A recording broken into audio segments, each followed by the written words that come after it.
Welcome to Sunday School Daily Home Bible Readings. I do not own the rights to this music. Today's topic is restoring the sanctity of the temple, and it's coming out of Nehemiah chapter 4, verse 14, and this is the King James Version.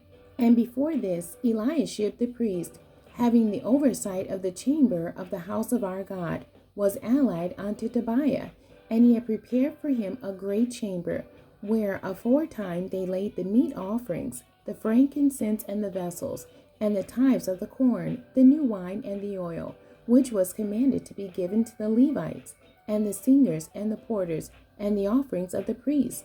But in all this time was not I at Jerusalem, for in the 32nd year of Artaxerxes king of Babylon came I unto the king, and after certain days obtained I leave of the king, and I came to Jerusalem, and understood of the evil that Eliashib did for Tobiah, in preparing him a chamber in the courts of the house of God, and it grieved me sore. Therefore I cast forth all the household stuff to Tobiah out of the chamber.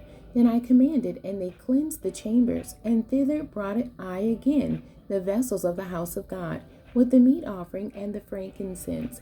And I perceived that the portions of the Levites had not been given them, for the Levites and the singers that did the work were fled every one to his field.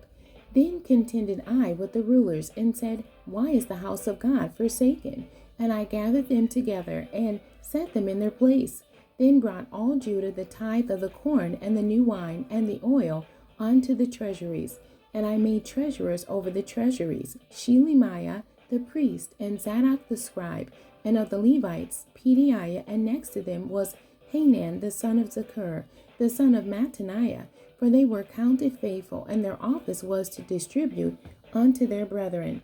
Remember me, O my God, concerning this, and wipe not out my good deeds that I have done for the house of my God, and for the offices thereof. The end. God bless you, and thank you for joining me today.